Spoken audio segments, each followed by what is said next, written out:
Bonjour, vous êtes sur Aomizu, chaîne d'anime, manga et jeux vidéo, et aujourd'hui on va faire un petit récap des annonces de cette Jump Festa 2023. Je vais skip certaines annonces, sinon ça va prendre trop de temps. Mais déjà, qu'est-ce que c'est la Jump Festa pour ceux qui ne savent pas?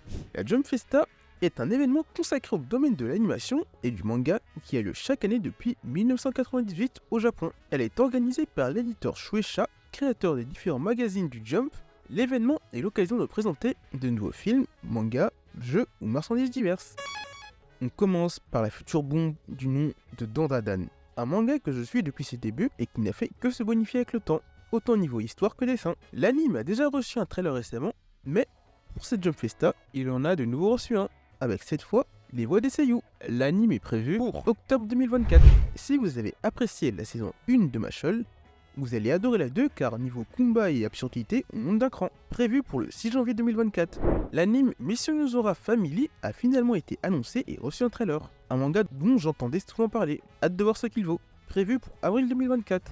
L'anime Gintama adaptera le light novel du nom. Série 3 Nenze Gumi Ginpachi Sensei est prévu pour 2025. Premier trailer de l'anime Blue Box. Pas de date de sortie pour l'instant. Hokkaido Gals are super adorable.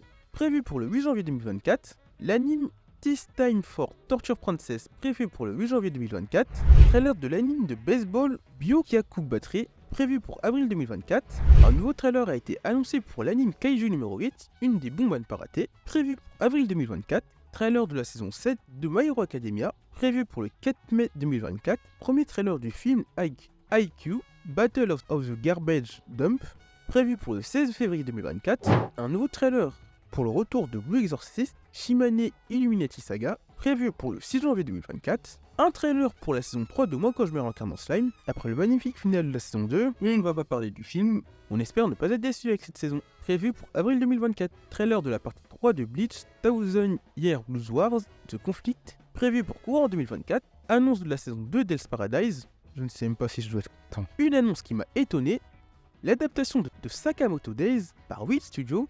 Ah, quoi, toujours pas? Bah, oubliez ce que je viens de dire. Néanmoins, la couverture du tome 15 a été dévoilée et elle est magnifique. Undead Unluck a eu le droit à un trailer pour la deuxième partie de sa première saison. Je tiens à vous rappeler que Disney Plus a malheureusement gâché sa diffusion en France. Trailer pour l'animé 2.5 Dimensional Séduction, prévu pour 2024. On part maintenant sous les 3 grosses annonces de cette Jump Festa.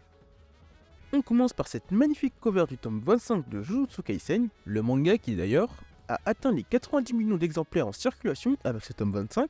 On se demande pourquoi. Gege Akutami a déclaré qu'il pensait terminer Jujutsu Kaisen en 2023, mais finalement il a annoncé que le manga se terminera sûrement en 2024. Il explique donc que c'est probablement son dernier Jump Festa, et j'ai vraiment envie qu'il prenne son temps pour ne pas rusher sa fin. J'espère qu'il ne va pas nous faire une MHA. Si JJK se termine en fin 2024, il nous reste au moins une quarantaine de chapitres avant la fin du manga. L'annonce qui a pris tout le monde par surprise, celle du remake de One Piece nommé The One Piece. Cette série sera l'occasion de repartir à S-Blue, accompagné du célébrissime Wit Studio, connu pour son adaptation de l'Attaque des Titans et Spike Family. Actuellement en production, The One Piece sera diffusé dans le monde entier, exclusivement sur Netflix. Message officiel d'Eiichiro Oda. Ce projet a pour but de moderniser One Piece, en faire un anime différent de celui qui a commencé il y a 21 ans. C'est un projet extrêmement long et il ne va pas sortir tout de suite. Mais grâce à Wit Studio, nous pouvons désormais toucher les futurs fans de One Piece à venir. Pour la prochaine génération, nous y arriverons. Après, s'ils ne font pas durer les épisodes comme ce qu'on a maintenant, moi ça me va.